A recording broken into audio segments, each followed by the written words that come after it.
أعوذ بالله من الشيطان الرجيم بسم الله الرحمن الرحيم الحمد لله والصلاة والسلام على رسول الله وعلى آله وصحبه أجمعين أما بعد الحمد لله আমরা আলোচনা করতেছিলাম রাসূল সাল্লাল্লাহু আলাইহি ওয়াসাল্লামের সাথে আবু বকর রাদিয়াল্লাহু আনহু মদিনা হিজরত সম্পর্কে। আমরা আবু বকর রাদিয়াল্লাহু জীবন সম্পর্কে আলোচনা করতেছি। গত সপ্তাহে আমরা আলোচনা করছিলাম যে তিনি কিভাবে রাসূল সাল্লাল্লাহু আলাইহি ওয়াসাল্লামের সঙ্গে ছিলেন প্রত্যেকটা দাওয়াতি কার্যক্রমে। তিনি কিভাবে মুসলমানদেরকে সাহায্য করছেন, how did he help Muslims with his own money to free the slaves and make them free. And then he helped Muhammad sallallahu alaihi wasallam when he went to different different peoples with the dawah activity. Today inshallah আজকে আমরা আলোচনা করব ইনশাআল্লাহ রাসূল সাল্লাল্লাহু আলাইহি ওয়াসাল্লামের সাথে আবু বকর রাদিয়াল্লাহু আনহু মদিনা হিজরত সম্পর্কে। এই হিজরতে আমাদের জন্য অনেক লেসন আছে, আমরা এখান থেকে অনেক কিছু শিখতে পাবো ইনশাআল্লাহ। ওমা তাওফিক ইল্লা বিল্লাহ আলাইহি তাওয়াক্কালতু ওয়া ইলাইহি উনীব। তো আমরা আগে বলছিলাম যেমন মুসলমানরা রাসূল সাল্লাল্লাহু আলাইহি ওয়াসাল্লামের বলার কারণে তারা আবিসিনিয়াতে হিজরত করছিলেন। প্রথমে অনেক মুসলমান আবিসিনিয়াতে হিজরত করছিলেন। তো তোর মধ্যে আবু বকর রাদিয়াল্লাহু আনহু একবার তিনি চিন্তা করছিলেন যে আবিসিনিয়া হিজরত করবেন, কিন্তু পরবর্তীতে তিনি আবিসিনিয়া থেকে হিজরত করা শুরু করছেন। মদিনা থেকে মক্কা থেকে বেরো হয়েছেন, কিন্তু মাঝপথে তাকে ফেরত নিয়ে আসেন। বলছেন আমরা মক্কার একজন এলিট লোক, প্রভাবশালী লোক ইবনুদ দাগিন্না, তাকে বলে নিয়ে আসছিলেন আপনার মতো লোক কেন মক্কা থেকে চলে যাবে, এটা হয় না। তো তাকে নিয়ে আসছিলেন। পরবর্তীতে যখন রাসূল সাল্লাল্লাহু আলাইহি ওয়াসাল্লাম মুসলমানদের আরও প্রসিকিউশনের কারণে মুসলমানদের আরও নির্যাতিত হচ্ছিল, তখন আল্লাহ সুবহানাহু ওয়া তাআলার পক্ষ থেকে মদিনা হিজরত করার পারমিশন যখন আসলো, তিনি সাহাবীদেরকে পারমিশন দিলেন মদিনাতে হিজরত করার জন্য। That's when he decided to send them to Medina al-Munawwara. And then অনেক মুসলমান অনেকে ব্যক্তিগতভাবে, অনেকে ছোট ছোট কাফেলায়, অনেকভাবে হিজরত করা শুরু করলেন। কেউ কয়েকজন সহ, কেউ পুরো গ্রুপ সহ, কেউ ফ্যামিলি সহ, ছোট ছোট কাফেলা করে মুসলমানরা মদিনাতে হিজরত করা শুরু করলেন। এই সময় আবু বকর রাদিয়াল্লাহু আনহু হিজরত করার অনুমতি চাইলেন। এই কথা শুনে রাসূল সাল্লাল্লাহু আলাইহি ওয়াসাল্লাম তাকে আরও কিছুদিন অপেক্ষা করতে বললেন। তো যখন মদিনাতে হিজরত করা শুরু হলো, তখন আবু বকর রাদিয়াল্লাহু আনহু মদিনাতে হিজরত করতে চাইলেন, রাসূল সাল্লাল্লাহু আলাইহি ওয়াসাল্লামের কাছে অনুমতি চাইলেন। রাসূল সাল্লাল্লাহু আলাইহি ওয়াসাল্লাম বললেন যে তাকে অনুমতি দিলেন না, বলে আপনি আরও কিছুদিন অপেক্ষা করুন, হয়তো আল্লাহ চাইলে আপনাকে একজন সঙ্গী মিলিয়ে দিতে পারেন। মেবি আল্লাহ সুবহানাহু ওয়া তাআলা will grant you a friend to go with. And then he keep patience, তিনি অপেক্ষা করতে লাগলেন। আবু বকর রাদিয়াল্লাহু আনহু ঠিকই বুঝতে পেরেছিলেন, অথবা কমপক্ষে আশা দৃঢ়ভাবে পোষণ করতেন তিনি রাসূল সাল্লাল্লাহু আলাইহি ওয়াসাল্লামের সঙ্গে মদিনায় হিজরত করবেন। তো তিনি আশা করতেন তিনি রাসূল সাল্লাল্লাহু আলাইহি ওয়াসাল্লামের সঙ্গে মদিনায় হিজরত করবেন। তখন থেকে তিনি আবু বকর রাদিয়াল্লাহু আনহু ছিলেন জ্ঞানী লোক, স্মার্ট লোক, বুদ্ধিমান। তিনি বুঝতে পারছিলেন রাসূল সাল্লাল্লাহু আলাইহি ওয়াসাল্লাম হয়তো যে কোনো সময় মদিনাতে হিজরত করার কথা বলবেন। তো তিনি তখন থেকে প্রিপারেশন নেওয়া শুরু করছিলেন। কীভাবে প্রিপারেশন নিচ্ছিলেন? তিনি 2টি উট কিনলেন নতুন করে। তার তেমনি উট ছিল, তিনি আরও 2টি উট কিনে রাখলেন শুধুমাত্র সফরের জন্য খাস মনে করে। তো 2টি উট কিনছেন কেন? রাসূল তাকে বলছেন যে আল্লাহ চাইলে আপনাকে একজন সঙ্গী মিলিয়ে দিতে পারেন। এই জন্য তিনি বুঝতে পারছিলেন মনে মনে যাবেন, অন্তত আশা করছিলেন যে তিনি রাসূল সাল্লাল্লাহু আলাইহি ওয়াসাল্লামের সঙ্গে যাবেন। তো তিনি 2টি উট কিনে আগে থেকে রেডি করে রাখছিলেন। উম্মুল মুমিনিন হযরত আয়েশা রাদিয়াল্লাহু আনহা বর্ণনা করেন, রাসূল সাল্লাল্লাহু আলাইহি ওয়াসাল্লাম মক্কা এবং এর আগে এর অধিবাসীদের ছেড়ে মদিনা হিজরত করার অনুমতি পাওয়ার আগ পর্যন্ত দিনে অন্তত একবার হয় সকালে নয় সন্ধ্যায় আমাদের বাড়িতে আসতেন। রাসূল সাল্লাল্লাহু প্রত্যেক দিন তাদের বাড়িতে যেতেন। তার এত ক্লোজ বন্ধু ছিলেন আবু বকর রাদিয়াল্লাহু আনহু, তাদের বাড়িতে প্রত্যেক দিন তিনি যেতেন। বলছেন প্রতিদিন অন্তত সকালে অথবা সন্ধ্যা তিনি একবার আমাদের বাড়িতে আসতেন হিজরতের অনুমতি পাওয়ার আগ পর্যন্ত। যেদিন হিজরতের অনুমতি পেলেন সেদিন দুপুরে আমাদের বাড়িতে এলেন। তো দুপুরে আমরা আগেও বলছিলাম যে দুপুরে আরবের লোকেরা কখনো বাইর হয় না বাড়ি থেকে, দুপুরে তারা ঘুমায়, রেস্ট নেয়, কারণ খুব গরম থাকে। তো ওই দিন দুপুরে আবু বকর রাদিয়াল্লাহু আনহু বাড়িতে আসলেন রাসূল সাল্লাল্লাহু আলাইহি ওয়াসাল্লাম। তো তারা যখন রাসূল যখন তার বাড়িতে আসেন দুপুরবেলা, তিনি দেখে বুঝতে পারলেন তারা নিশ্চয়ই there something emergency, something important. Abu Bakr রাদিয়াল্লাহু বললেন নিশ্চয়ই কিছু একটা ঘটেছে, না হলে এমন সময় রাসূল সাল্লাল্লাহু আলাইহি ওয়াসাল্লাম আসতেন না।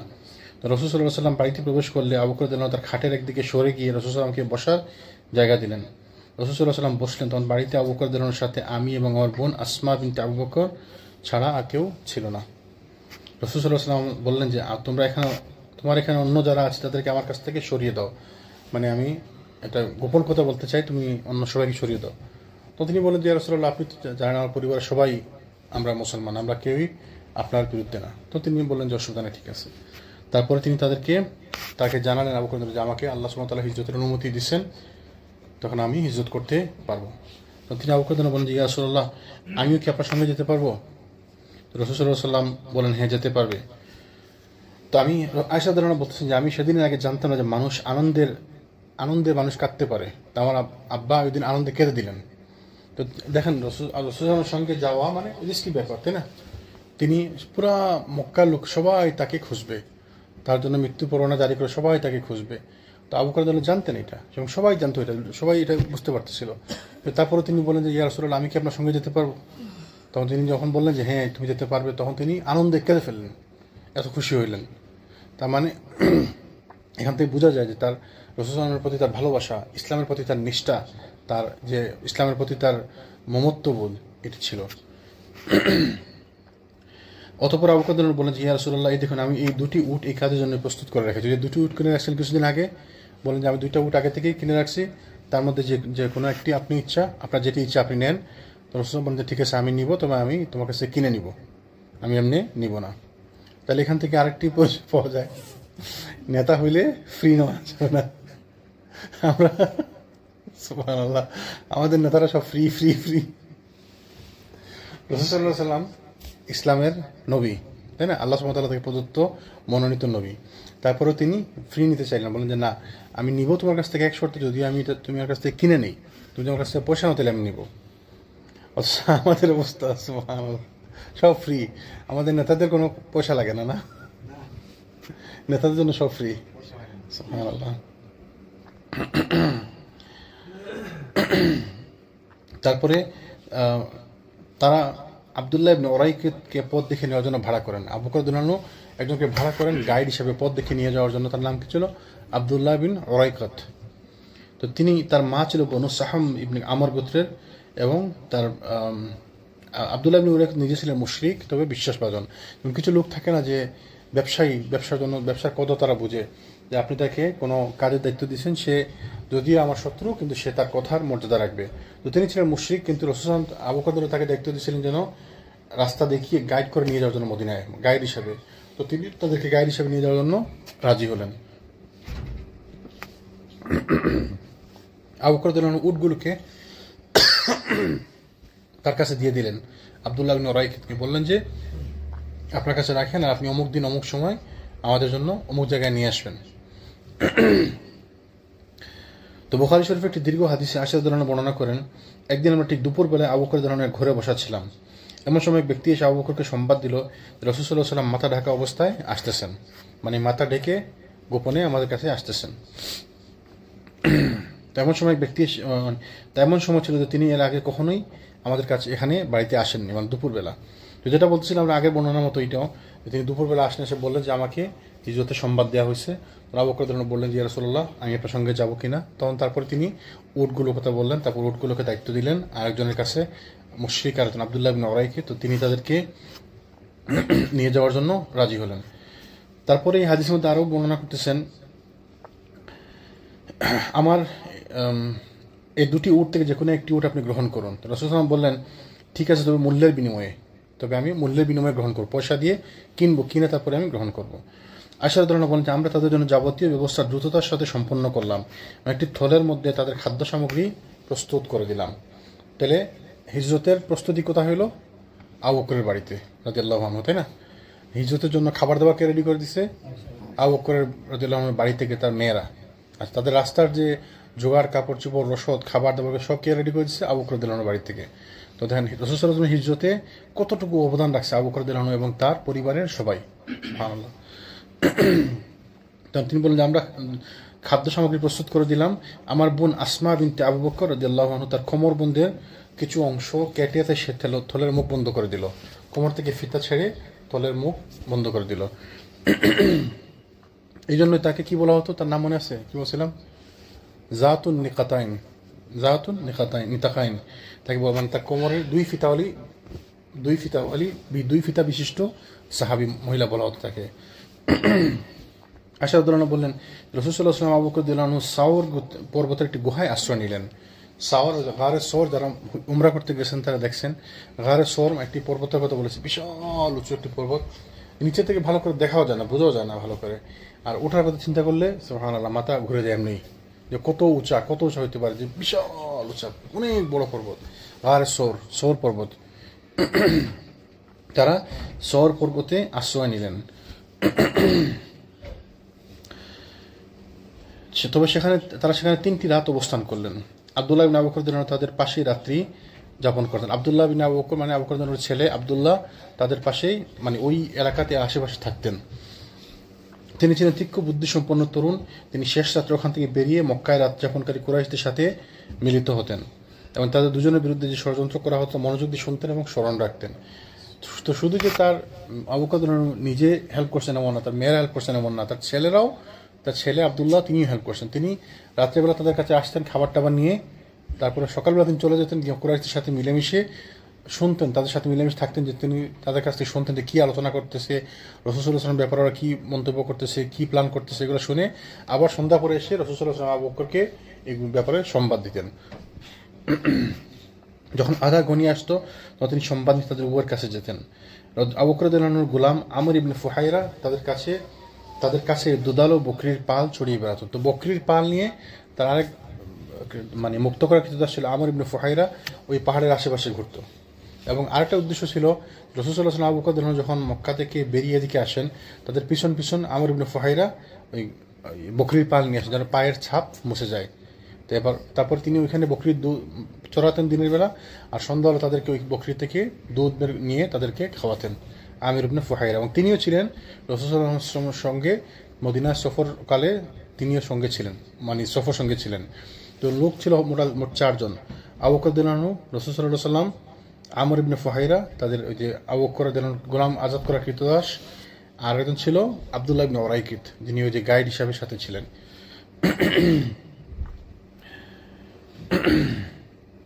তারপর শেষ রাত্রে আমর ইবনে ফুহাইরা বকরিগুলো হাঁকিয়ে নিয়ে ফেরত নিয়ে যেত। এই 3টি রাতের প্রত্যেক রাতে সেরকমই করলো। রাসূল সাল্লাল্লাহু আলাইহি ওয়াসাল্লাম আবু বকর রাদিয়াল্লাহু আনহু বনি আদি গোত্রের এক ব্যক্তিকে পারিশ্রমিকের বিনিময়ে পথ প্রদর্শক হিসাবে নিযুক্ত করেছিলেন। তিনি ছিলেন একজন দক্ষ গাইড, যার কথা আমরা বলছিলাম, তার নাম ছিল আব্দুল্লাহ ইবনে উরাইকিত। আলী ইবনে আবু তালিব রাদিয়াল্লাহু আনহু আবু বকর রাদিয়াল্লাহু আনহু এবং তার পরিবার ছাড়া অন্য কেউ রাসূল সাল্লাল্লাহু আলাইহি ওয়াসাল্লামের হিজরতের খবর সম্পর্কে আগে থেকে জানতেন না। বাকি সবাই তারা যখন আলী রাদিয়াল্লাহু আনহুর জীবনে আলোচনা করবো, তখন আমরা আলোচনা করবো কীভাবে আলী রাদিয়াল্লাহু আনহু তাদের বেডে শুয়েছিলেন, রাসূল সাল্লাল্লাহু আলাইহি ওয়াসাল্লামের বেডে। আমরা আগে ওইটা আলোচনা করছি সিরাতে, রাসূল সাল্লাল্লাহু আলাইহি ওয়াসাল্লাম আলীকে তার বেডে শুয়ে রেখে চলে আসছিলেন। তো সকালে উঠে যখন সবাই দেখলো যে রাসূল সাল্লাল্লাহু আলাইহি ওয়াসাল্লাম নাই, আলী তখন বুঝতে পারলো যে তিনি মক্কা থেকে বেরিয়ে গেছেন এবং তার খোঁজে তারা চারিদিকে লোক পাঠানো শুরু করলো, চারিদিকে খোঁজাখুঁজি শুরু করলো। কিন্তু রাসূল সাল্লাল্লাহু আলাইহি ওয়াসাল্লাম ওই পর্বতে ছিলেন 3 দিন, ওই পর্বতের গুহায় আশ্রয় নিয়েছিলেন। কেন? যাতে ওরা একটু পরিস্থিতি ঠান্ডা হলে পরে তিনি বের হবেন। তারপর যখন বের হলেন তারা, এই আমর ইবনে ফুহাইরা এবং তার পথ প্রদর্শক তাদেরকে উভয়ের দিকে উল্টা দিকে নিয়ে চলো, জেদ্দার দিকে, মানে সমুদ্রের উপকূলের দিকে নিয়ে গেল। তো নর্মালি আগে বলছিলাম যে মক্কা যদি এখানে হয় তো মদিনা হচ্ছে এদিকে, তাই না? কিন্তু জেদ্দা হচ্ছে আবার এইদিকে, তাহলে উল্টা পাশে, পুরা উল্টা না, মানে অন্যদিকে, অন্য রাস্তায়। তো প্রথমে তাদেরকে উল্টা দিকে নিয়ে গেল সমুদ্রের উপকূলবর্তী এলাকার দিকে, মানে বর্তমানে জেদ্দা যে এলাকায় ওই এলাকার দিকে। তো মদিনার দিকে না গিয়ে অন্যদিকে চলে আসছো। ওইখানে আসার পরে একদিন রাস্তা চলার পরে মদিনার দিকে রওনা দিচ্ছে, যাতে ওরা কেউ বুঝতে না পারে, ওই রাস্তা কেউ খুঁজবে না সাধারণত। কারণ সবাই, যেমন আমরা যদি এখান থেকে নিউ ইয়র্কে যেতে চাই, সবাই এখান থেকে নিউ ইয়র্কমুখী রাস্তা খুঁজবে, তাই না? কিন্তু উনি কি বুদ্ধি করেন যে এখান থেকে প্রথমে গেলেন পেনসিলভেনিয়া রাস্তা দিয়ে গেলেন, পেনসিলভেনিয়া যাওয়ার পর ওইখান থেকে নিউ ইয়র্ক রাস্তা দিয়ে গেছেন, এরকম ব্যাপারটা।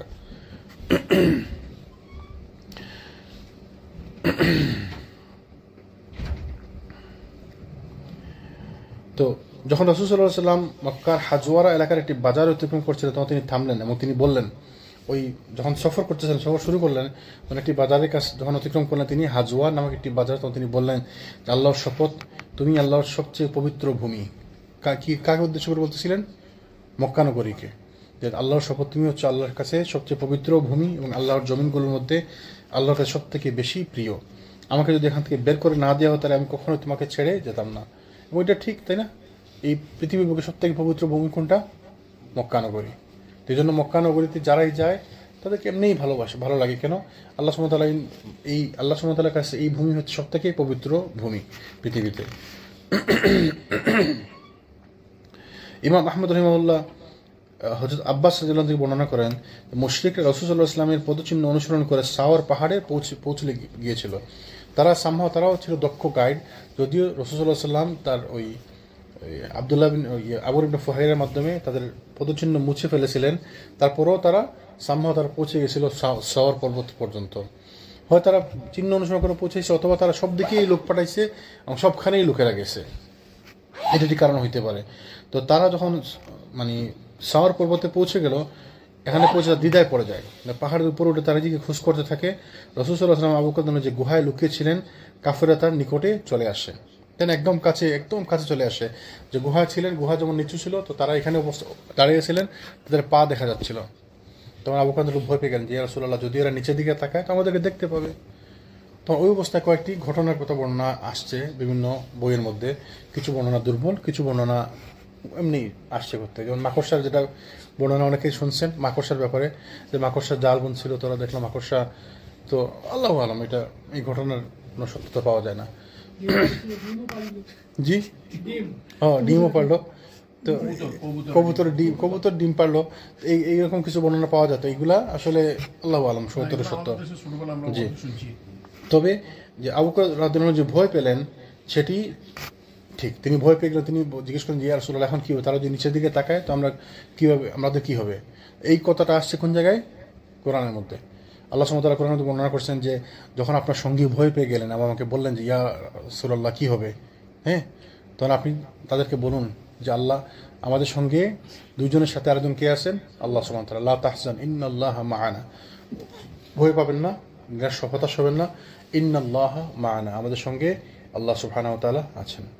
তাহলে আজকে যখন খুতবা বলছিলাম, কাউকে যখন আল্লাহ সুবহানাহু ওয়া তাআলা পছন্দ করেন, তাকে ভালোবাসেন, আল্লাহ সুবহানাহু ওয়া তাআলা তার চোখ হয়ে যান, তার কান হয়ে যান, তার হাত হয়ে যান, তার পা হয়ে যান। এবং সে যখন চায়, ওই আল্লাহ সুবহানাহু ওয়া তাআলার কাছে সাহায্য চায়, আল্লাহ সুবহানাহু ওয়া তাআলা তাকে সাহায্য করেন। সে যখন আল্লাহর কাছে কোনো কিছু চায়, আল্লাহ সুবহানাহু ওয়া তাআলা তাকে কোনো কিছু দান করেন। আল্লাহ সুবহানাহু ওয়া তাআলা তাকে প্রোটেকশন দেন, তাকে নিরাপত্তা দেন। যে কোনো কিছুর এগেনস্টে আল্লাহ সুবহানাহু ওয়া তাআলা তাকে নিরাপত্তা দেন। সুবহানাল্লাহ। তো আমরা যদি এরকম স্ট্যাটাসে, জি, হাদিসে কুদসি আল্লাহ সুবহানাহু ওয়া তাআলা বলছেন, রাসূল বলছেন যে আল্লাহ বলছেন, লম্বা হাদিস আছে যেটা বলছিলাম, রাসূল কি বলছেন যে আল্লাহ সুবহানাহু ওয়া তাআলা বলছেন যে আমার ওয়ালি, আমার ফ্রেন্ড, বন্ধু, বান্দাদের মধ্যে যারা আমার বন্ধু, তাদের সাথে যারা শত্রুতা করে, তাদের বিরুদ্ধে আমি আল্লাহ যুদ্ধ ঘোষণা করি। তাহলে আল্লাহর বন্ধু হওয়া কত বিশাল মর্যাদার ব্যাপার, তাই না? আল্লাহর বন্ধু কারা হতে পারে? যেন এর আগে বলছিলাম 13টা পয়েন্ট আমরা বলছিলাম যে এই কাজ করলে আল্লাহ সুবহানাহু ওয়া তাআলার বন্ধুত্ব অর্জন করা যায়। তো আমাদেরকে আল্লাহ সুবহানাহু ওয়া তাআলার বন্ধুত্ব অর্জন করতে হলে বা তার ভালোবাসার পাত্র হতে হলে, তার ভালোবাসা পাইতে হলে আমাদেরকে এই কাজগুলো করতে হবে। এবং যখন আপনি আমি তার আল্লাহ সুবহানাহু ওয়া তাআলার ভালোবাসার পাত্র হয়ে যাব, তখন আল্লাহ সুবহানাহু ওয়া তাআলা আমাদেরকে সব দিক থেকে সাহায্য করবেন। আমাদের আর কোনো কারো সাহায্য দরকার নাই, আল্লাহ সুবহানাহু ওয়া তাআলা সবকিছু সহজ করে দিবেন, তাই না? তো এটাই হলো যে আল্লাহ সুবহানাহু ওয়া তাআলা তাদেরকে সাহায্য করলেন। জি, জি, আমাদের দেশে এই যে অনেক বড় বড় পীর নামের আর কি যারা আছে, জি, ওনারা তো মানে অনেকেই বলে যে ওনারা আল্লাহর হাতে মানে ইয়ে করতেছেন, আল্লাহর কানে শুনতেছেন। না, এই হাদিসটাকে তারা রেফারেন্স ধরেই তো মনে হয় না, এইটার ব্যাখ্যা দিচ্ছে ওলামারা, এটা ব্যাখ্যা দিচ্ছে। এই জন্য আমরা কি জন্য বলি, আমরা হচ্ছে আহলুস সুন্নাহ ওয়াল জামাআহ, তাই না? আমরা আহলুস সুন্নাতের অনুসারী, জামাতের বুঝ অনুযায়ী, সাহাবীদের বুঝ অনুযায়ী, তাবেঈনদের বুঝ অনুযায়ী আমরা কোরআন হাদিস বুঝি। আমরা আমাদের মতো হাদিস বুঝলে বিপদে পড়বো, আমরা যার ইচ্ছা সেরকম ব্যাখ্যা করবো। এই জন্য আমরা হাদিস বুঝতে হবে আমাদের উলামাদের বুঝ অনুযায়ী, তারা যেভাবে শিখছেন তাবেঈনদের কাছ থেকে, তাবেঈনদের কাছ থেকে, সাহাবীদের কাছ থেকে, তাই না? তো তারা কি ব্যাখ্যা করছেন? যেন আজকেও বলছি আমরা যে আল্লাহ আমার চোখ হয়ে যান, মানে কি আমি আমার চোখ দিয়ে ওই জিনিসটা দেখবো যেটা আল্লাহ সুবহানাহু ওয়া তাআলা পছন্দ করেন। আল্লাহ আমাকে অন্য কিছু দেখার তৌফিক দিবেন না, যে আমি যেটা এমন কোনো কিছু দেখবো না যেটা আল্লাহ পছন্দ করেন না। আমার কান আল্লাহ হয়ে যান, মানে কি আমি কান দিয়ে ওইরকম কোনো কথা শুনবো না যেটা আল্লাহ পছন্দ করবেন না। আমার হাত আল্লাহ হয়ে যান, মানে কি আমি এই হাত দিয়ে এমন কোনো কাজ করবো না যেটা আল্লাহ অপছন্দ করেন। এমন হারাম কাজ আমার হাত দিয়ে আল্লাহ সুবহানাহু ওয়া তাআলা করাবেন না। ব্যাপারটা বোঝা গেছে? আমার পা হয়ে যান, মানে কি যে আমি আমার পা দিয়ে কোনো খারাপ কাজ করবো না, যে কাজ করলে আল্লাহ পছন্দ করবেন। সব জায়গায় আল্লাহ সুবহানাহু ওয়া তাআলা আমাকে সাহায্য করবেন, সব জায়গায় আল্লাহ সুবহানাহু ওয়া তাআলা আমাদেরকে গাইড করবেন। তো হাদিসের কথা তো বুঝতে হলে আমাদেরকে হাদিস যাদের কাছে আসছে, যাদের উপস্থিতি আসছে, তাদের কাছ থেকে বুঝতে হবে। কারণ তারা যখন বুঝতেন না, তো রাসূল আমাকে জিজ্ঞেস করে তারা জানতেন। আর আমাদের তো জিজ্ঞেস করার সুযোগ নাই। আপনি আমাকে জিজ্ঞেস করছেন, আমি উনাকে জিজ্ঞেস করলাম, উনি ওনাকে জিজ্ঞেস করলেন, উনি ওনাকে জিজ্ঞেস করলো, এই করতে করতে এক একজনের এক এক মত। এক এক মত আমরা নিতে গেলে বিপদে পড়বো। এই জন্য আমরা মত নিব কার? সাহাবীদের মত নিব। তারা যেভাবে হাদিসটা বুঝছেন, তারা যে বুঝছেন তারা রাসূল সাল্লাল্লাহু আলাইহি ওয়াসাল্লাম থেকে ওইভাবে বুঝছেন। যদি না বুঝে তাহলে তো জিজ্ঞেস করতেন, জিজ্ঞেস করে তারা ক্লিয়ার হইতেন। জি জি বলতেছি। তখন আবু বকর বললেন, ইয়া রাসূলুল্লাহ, তারা যে নিচের দিকে তাকায় তা আমাদেরকে দেখতে পাবে, তখন আমরা কি করতে? আলোচনা তাকে সান্ত্বনা দিলেন, বলেন যে তুমি ঘাবড়ায় না। আল্লাহ সুবহানাহু ওয়া তাআলা কোরআনে আয়াত নাযিল করে দিলেন। আল্লাহ সুবহানাহু ওয়া তাআলা কি বলেন? ইল্লা তানসুরুহু ফাকাদ নাসারাহুল্লাহু إذ أخرجه الذين كفروا ثاني اثنين إذ هما في الغار إذ يقول لصاحبه لا تحزن إن الله معنا। আল্লাহ সুবহানাহু ওয়া তাআলা কোরআনে বললেন যে যদি তোমরা তাকে সাহায্য না করো, রাসূলকে সাহায্য না করো, তবে মনে রাখো আল্লাহ তার সাহায্য করেছিলেন। তাহলে কে সাহায্য করেছিলেন? আল্লাহ সুবহানাহু ওয়া তাআলা সাহায্য। আল্লাহ বলেন যে তোমরা তার সাহায্য না করো, অসুবিধা নাই, আল্লাহ তাকে সাহায্য করছিলেন যখন তাকে কাফেররা বের করে দিয়েছিল। তারপরে তিনি ছিলেন দুজনের একজন যখন তারা গুহার মধ্যে ছিলেন। তাহলে কাদের কথা বলছেন? দুজনের একজন মানে দুজনকে? আবু বকর রাদিয়াল্লাহু আনহুর সাথে ছিলেন না? তাহলে আবু বকর এবং রাসূলুল্লাহ সাল্লাল্লাহু আলাইহি ওয়াসাল্লাম দুজন ছিলেন, বলছেন তিনি ছিলেন দুজনের একজন। তখন তিনি আপন সঙ্গীকে বললেন, আপন সঙ্গীকে আবু বকরকে বললেন, লা তাহজান, বিষণ্ণ হয় না, ইন্নাল্লাহা মা'ানা, আল্লাহ আমাদের সাথে আছেন। এটা কোরআনের আয়াত, আল্লাহ সুবহানাহু ওয়া তাআলা কোরআনে বলছেন। এটা আল্লাহ সুবহানাহু কোরআনে বলছেন যে আপনাকে তারা সাহায্য করেন, অসুবিধা নাই, আমি আল্লাহ আপনাকে সাহায্য করছেন। তারপর তাদের ব্যাপারে কি? যারা গুহার মধ্যে তারা দুজন ছিল এবং তাদের সাথে তৃতীয় জন ছিলেন কে? আল্লাহ সুবহানাহু ওয়া তাআলা। তাহলে এই যে আল্লাহ সুবহানাহু ওয়া তাআলা এখানে ছিলেন মানে কি আল্লাহ এখানে ফিজিক্যালি ছিলেন? ফিজিক্যালি ছিলেন না, তাদের সাথে আল্লাহ ছিলেন মানে তাদের সাপোর্ট। আল্লাহ সুবহানাহু ওয়া তাআলা তাদেরকে মনের মধ্যে কি বলে ওই যে সুকুন দিয়ে দিয়েছিলেন, তাই না? তারপরে আল্লাহ সুবহানাহু ওয়া তাআলা বলছেন অতঃপর আল্লাহ তার প্রতি তার স্বীয় সান্ত্বনা নাজিল করলেন। যে আল্লাহ স্বীয় সান্ত্বনা নাজিল করলেন, এই সান্ত্বনাটা হচ্ছে আল্লাহর সঙ্গে থাকা। যেমন এক্সাম্পল, ধরেন আপনি নিউ ইয়র্ক যাইতেছেন, তা আমি ফোন করে আপনার খবর নিচ্ছি একটু পরপর, তাই না? তা আপনার মনের মধ্যে সাহস আছে যে আমার ভাই ফোনে আমার সাথে আছে, তেমন যে অসুবিধা, আপনি যান ঘাবড়েন, আমি আসি বললে কি ভুল হবে? আমি যে বলি যে মুজাহিদ ভাই আপনি যান, অসুবিধা নেই, আমি আসি আপনার সাথে, কিন্তু আমি তো আপনার সাথে নাই, আমি তো ফোনে কোথাও যোগাযোগ রাখতেছি, তাই না? তো এটা কি মিথ্যা কথা হইলো? তো মিথ্যা না, আমি আপনার সাথে আছি, তার মানে আমি কোনো হেল্প লাগলে আমি আসি, আমার ফোন দিন, সুতরাং আমি সোজা আছি, আমি ফ্রি আছি, আপনি ফোন দিন আমারে, তার মানে তো না যে আমি মিথ্যা বলছি। তো আল্লাহ সুবহানাহু ওয়া তাআলা আসেন না, এখানে আল্লাহ তো নিজেই বলছেন পরের আয়াতে পরের অংশে, আল্লাহ আমাদের সাথে আছেন, অতঃপর আল্লাহ তার প্রতি স্বীয় সান্ত্বনা নাজিল করলেন। তো স্বীয় সান্ত্বনা নাজিল করলেন, তাই না? এবং তার সাহায্যে এমন বাহিনী পাঠালেন যা তোমরা দেখোনি। তো আল্লাহ সুবহানাহু ওয়া তাআলা তার সাহায্যে এমন বাহিনী পাঠালেন যা তোমরা দেখেন, মানে আল্লাহ সুবহানাহু ওয়া তাআলা সাহায্য পাঠিয়ে দিলেন। তো কি সাহায্য পাঠালেন? বস্তুত আল্লাহ কাফেরদের মাথা নিচু করে দিলেন এবং আল্লাহর কথায় সদা সমুন্নত এবং আল্লাহ পরাক্রমশালী প্রজ্ঞাময়। তো এখানে বাহিনী মানে কি? কারো মনের মধ্যে ভয় ঢুকিয়ে দেওয়া, সেটাও আল্লাহ সুবহানাহু ওয়া তাআলার একটি বাহিনী, তাই না?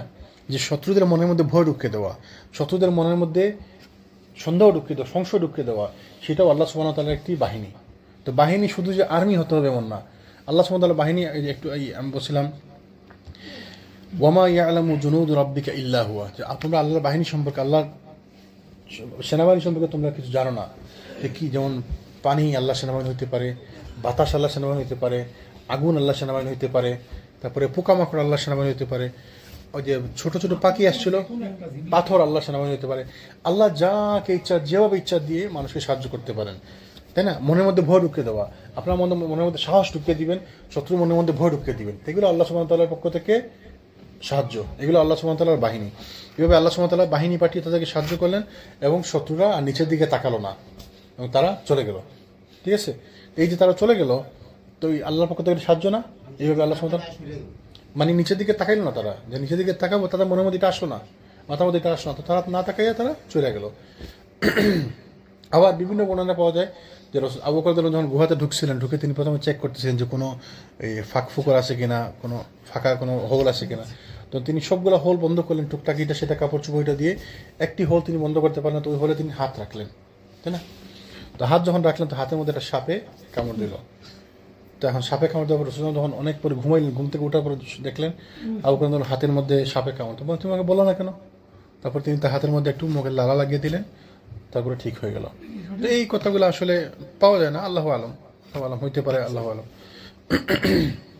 তারপরে সওর গুহায় 3 রাত পর থেকে পরের দিন রাসূল সাল্লাল্লাহু আলাইহি ওয়াসাল্লাম আবু বকর রাদিয়াল্লাহু আনহু মদিনার দিকে যাত্রা করলেন। কয়েকজন মুশরিক তখনও রাসূল সাল্লাল্লাহু আলাইহি ওয়াসাল্লামকে খুঁজে বেড়াচ্ছিল। তাদের অনেকের ধারণা ছিল তিনি ইতিমধ্যে নাগালের বাইরে চলে গিয়েছিলেন। তো মদিনা যাওয়ার পথে রাসূল সাল্লাল্লাহু আলাইহি ওয়াসাল্লাম কুদাইদ পল্লীতে উম্মে মাবুদের বাড়ির পাশ দিয়ে যাচ্ছিলেন। উম্মে মাবুদের কথা কার মনে আছে? হ্যাঁ, ওই যে যার বাড়িতে তিনি ছাগল দোহাইছিলেন, তাই না? দুধ দোহাইয়ে, তো ওই মহিলা মনে আছে, বেদুইন মহিলা বর্ণনা করছে রাসূলের চেহারা বর্ণনা, ওই চেহারা বর্ণনাটাই আজকে পর্যন্ত রাসূলের চেহারা সব থেকে সেরা বর্ণনা পাওয়া যায়, সব থেকে বেস্ট বর্ণনা পাওয়া যায় ওই উম্মে মাবুদের বাড়িতে। উম্মে মাবুদের বাড়ির পাশে যাচ্ছিলেন।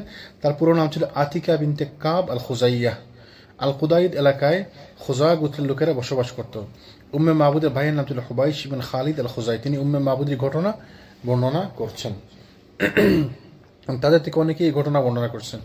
তাদের ঘটনাটা খুবই প্রসিদ্ধ এবং এর সূত্র ধরেই অনেক এটি বর্ণিত হয়েছে, যেখানে সূত্রগুলো একটি অন্যটিকে শক্তিশালী করেছে। তো ওই মহিলা রাসূল সাল্লাল্লাহু আলাইহি ওয়াসাল্লামের চেহারা বর্ণনা করতেছিলেন যে আমার বাড়িতে একজন লোক আসছিল, এরকম চেহারা, তার সাথে এরকম লোক ছিল, তাকে এরকম সম্মান করছিল। আমরা আলোচনা করছিলাম অনেক ডিটেলস অনেকবার, তাই না? তো মক্কার বিভিন্ন সমাবেশে কুরাইশ সর্দার রাসূল সাল্লাল্লাহু আলাইহি ওয়াসাল্লামের মৃত অথবা জীবিত সন্ধানদাতার জন্য বিশেষ পুরস্কারের ঘোষণা দিল। ওদিকে মক্কারেরা রাসূল সাল্লাল্লাহু আলাইহি ওয়াসাল্লামকে না পেয়ে তাকে জীবিত বা মৃত ধরে দেওয়ার জন্য পুরস্কারের ঘোষণা দিল, যে ধরে দিতে পারবে তাকে পুরস্কার দেওয়া হবে। এবং এটা শুনে অনেক মুশরিক সর্দাররা বা বেদুইন যারা গোত্র ছিল, বিভিন্ন এলাকায় ছড়িয়ে ছিটিয়ে থাকতো, সবাই পুরস্কারের আশায় রাসূল সাল্লাল্লাহু আলাইহি ওয়াসাল্লামকে খুঁজতে লাগলো, তাই না? তারা বলল, মানে 100 উটের ওয়াদা করছিল, 100 উট তারা দিবে, 100 উটের কথা বলছিল, বিশাল বড় পুরস্কার এটা, 100 উট। এই ঘোষণা চারদিকে ছড়িয়ে পড়লো। মক্কা শহরের বিভিন্ন আরব গোত্রের মধ্যে খবর প্রচারিত হলো। তার মধ্যে একজন ছিল সুরাকা ইবন মালিক ইবন জুসুম। এ খবর পেয়ে সে যে কোনো উপায়ে রাসূল সাল্লাল্লাহু আলাইহি ওয়াসাল্লামকে খুঁজে বের করার জন্য দৃঢ় সংকল্প করলো। সুরাকা ইবন মালিক ছিল একজন এই বেদুইন সর্দার, বেদুইন নেতা।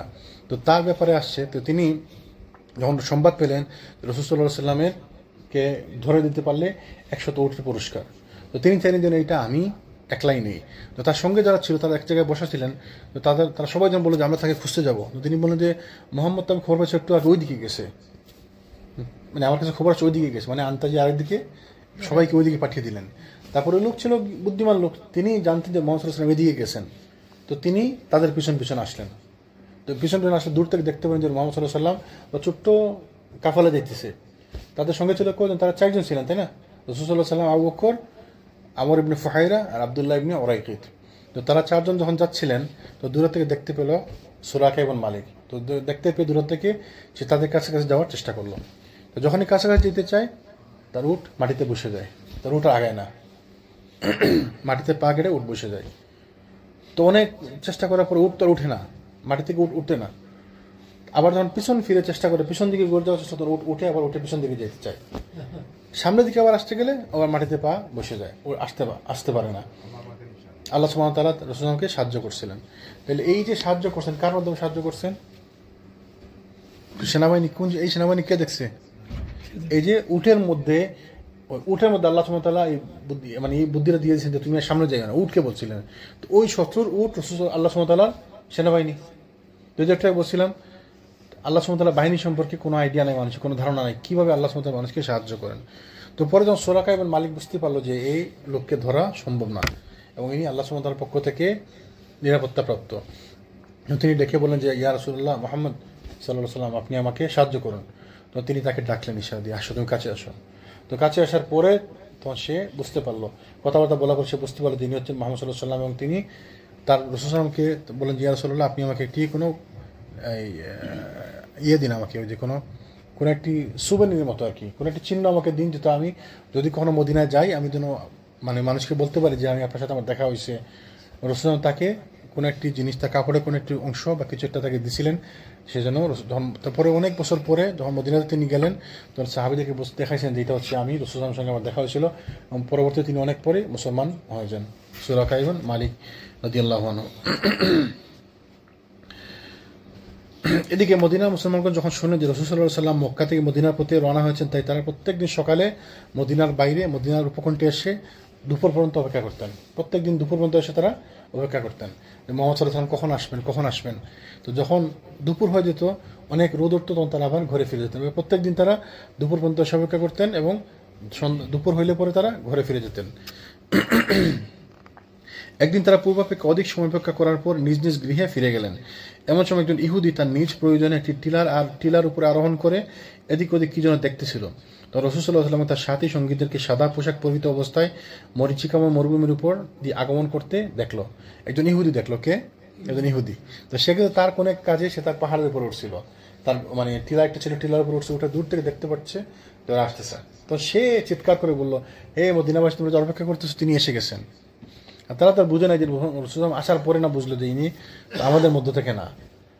তারাও তো অপেক্ষা করছে যে একজন নবী আসবেন, আসলে পর তাকে সঙ্গে নিয়ে আমরা তোমাদেরকে দেখিয়ে দিব। ওই আরব মদিনাবাসীদেরকে বলতেছিলেন, কারণ নবীরা তো সবসময় আমাদের মধ্য থেকে আসে, নবীরা তো সবসময় আমাদের লোক। তো নবী যখন আসবেন তাকে সঙ্গে নিয়ে আমরা তোমাদেরকে শিক্ষা দেব। তো তিনি যখন আসলেন তখন ওই ইহুদি যখন চিৎকার করে বলল যে হে আরব সম্প্রদায়, এই তো সেই ভাগ্যবান ব্যক্তি যার জন্য তোমরা অপেক্ষা করতেছ। তো মুসলমানগণ তাড়াতাড়ি হাতিয়ার তুলে নিল এবং মদিনার উপকণ্ঠে গিয়ে রাসূল সাল্লাল্লাহু আলাইহি ওয়াসাল্লামের সঙ্গে মিলিত হলেন। তারপর তিনি সকলকে নিয়ে ডান দিকে বনি আমর ইবনে আউফ গোত্রে অবতরণ করলেন। ওই দিনটি ছিল রবিউল আউয়াল মাসের সোমবার। তো এই যে শুরু থেকে নিয়ে হিজরতের আগের থেকে নিয়ে হিজরতের পুরাটা সময় রাসূল সাল্লাল্লাহু আলাইহি ওয়াসাল্লামকে সঙ্গ দিচ্ছিলেন কে? আবু বকর রাদিয়াল্লাহু আনহু। তার সম্পদ দিয়ে, তার উট, তার সঙ্গী, তার কৃতদাস, তারপর তিনি ওই যে গাইড ভাড়া করছেন, সব কিছু খাবার দাবার রসদ সব কিছু তিনি আয়োজন করছিলেন রাসূল আবু বকর রাদিয়াল্লাহু আনহু। তো এইভাবে আবু বকর রাদিয়াল্লাহু আনহু প্রত্যেকটা মুহূর্তে রাসূল সাল্লাল্লাহু আলাইহি ওয়াসাল্লামকে সাহায্য করছেন। এমনকি এক বর্ণনা আসছে, তো রাসূল সাল্লাল্লাহু আলাইহি ওয়াসাল্লাম যখন যাচ্ছিলেন তো তার সঙ্গে কিছু লোকের দেখা হইলো, মানে কাফেলা যখন যাচ্ছিল তখন আবু বকর রাদিয়াল্লাহু আনহু কখনো রাসূল সাল্লাল্লাহু আলাইহি ওয়াসাল্লামের একই উটের মধ্যে বসছিলেন, একটা উটের মধ্যে দুজন বসছিলেন। কখনো কখনো তিনি রাসূল সাল্লাল্লাহু আলাইহি ওয়াসাল্লামের সামনে চলে আসেন, উটের সামনে বসেন। কখনো তার মনে হয় যদি পিছনে কেউ আক্রমণ করে তখন গিয়ে আবার পিছনে বসেন, মানে তাকে প্রোটেকশনের জন্য হঠাৎ মনে হলো যে যদি কেউ পিছন থেকে আক্রমণ করে তো পিছনে গিয়ে বসেন। আবার কিছুক্ষণ পরে মনে করেন যদি কেউ সামনে থেকে আক্রমণ করে তো সামনে গিয়ে বসেন। এইভাবে নিজের শরীর দিয়ে রাসূল সাল্লাল্লাহু আলাইহি ওয়াসাল্লামকে প্রতিহত করতে চাইছিলেন, মানে সুরক্ষা দিতে চাইছিলেন। তো যখনই কেউ আসতো সামনে জিজ্ঞেস করতো উনি কে, তো তিনি বলতেন যিনি হচ্ছেন আমার গাইড। কারণ যদি বলে যে তিনি হচ্ছেন আল্লাহ নবী মুহাম্মদ সাল্লাল্লাহু আলাইহি ওয়াসাল্লাম, তো তিনি জানেন না কে কি কার মনের মধ্যে কি আসতো, তিনি বলতেন যে তিনি হচ্ছেন আমার গাইড। তো গাইড মানে কি? তো একদিক থেকে তো মিথ্যা বলেন নাই যে তিনি আমার পথ প্রদর্শক, তিনি আমাকে পথ দেখাচ্ছেন। তা আসলে তো ঠিক রাসূল সাল্লাল্লাহু আলাইহি ওয়াসাল্লাম তাকে পথ দেখাচ্ছেন না। আবার সত্য কথাটাও বলতে চাইলেন না, কারণ সত্য কথা বললে যদি কেউ রাসূল সাল্লাল্লাহু আলাইহি ওয়াসাল্লামকে চিনে এবং পুরস্কারের আশায় তাকে কোনো ক্ষতি করার চেষ্টা করে। এভাবে শুরু থেকে নিয়ে রাসূল সাল্লাল্লাহু আলাইহি ওয়াসাল্লামকে পুরাটা সময় আবু বকর রাদিয়াল্লাহু আনহু প্রোটেকশন দিয়ে চেষ্টা করে আসছিলেন। যেমন আমরা উম্মে মাবুদের বর্ণনায় আমরা দেখছিলাম, উম্মে মাবুদ বলছিলেন যে তিনি এমন লোক, তার চেহারা বর্ণনা দিলেন, তারপরে বললেন যে তার সঙ্গীরা যারা ছিল তারা তার কথা শোনার জন্য উদ্গ্রীব হয়ে থাকতো। তার মানে কথা মুখ থেকে বের হওয়ার সাথে সাথে তারা দৌড়ে লেগে যেতেন কে কোন হেল্প করবেন, কে কোন কাজটা করবেন। সবাই তাকে প্রোটেকশন দেওয়ার জন্য বসেছিল, তার চারিদিকে ওরা ঘুরঘুর করতেছিল। তিনি কোনো কথা বললে সাথে সাথে ওরা পালন করার জন্য রেডি হয়ে যাচ্ছিল। এমন ভালোবাসা, এমন সম্মান আমি কোনো নেতাকে কাউকে করতে দেখিনি, কোনো নেতাকে করতে দেখিনি। এইভাবে তিনি বলছিলেন যে আবু বকর রাদিয়াল্লাহু আনহু বর্ণনা দিচ্ছিলেন এই পরবর্তীতে তার লোকদের কাছে। এইভাবে আবু বকর রাদিয়াল্লাহু আনহু প্রত্যেকটা মুহূর্তে রাসূল সাল্লাল্লাহু আলাইহি ওয়াসাল্লামকে নিরাপত্তা দিচ্ছিলেন, তার সেবা শুশ্রূষা করতেছিলেন, তাকে হেল্প করতেছিলেন। এবার তিনি এবং তার পুরোটা পরিবার মিলে এভাবে ইসলামের খেদমত করছেন। ইনশাআল্লাহ আমরা আগামী দিন কন্টিনিউ করবো। আল্লাহ আমাদেরকে বুঝার তৌফিক দান করেন, আমরা যেন আবু বকর রাদিয়াল্লাহু আনহুর মতো হতে পারি, আবু বকর রাদিয়াল্লাহু আনহুর মতো যেন আমরা শক্ত ঈমানের অধিকারী হতে পারি। আল্লাহ যেন আমাদেরকে তৌফিক দেন। সুবহানাকাল্লাহুম্মা ওয়া বিহামদিকা আশহাদু আল্লা ইলাহা ইল্লা আনতা আস্তাগফিরুকা ওয়া আতুবু ইলাইক।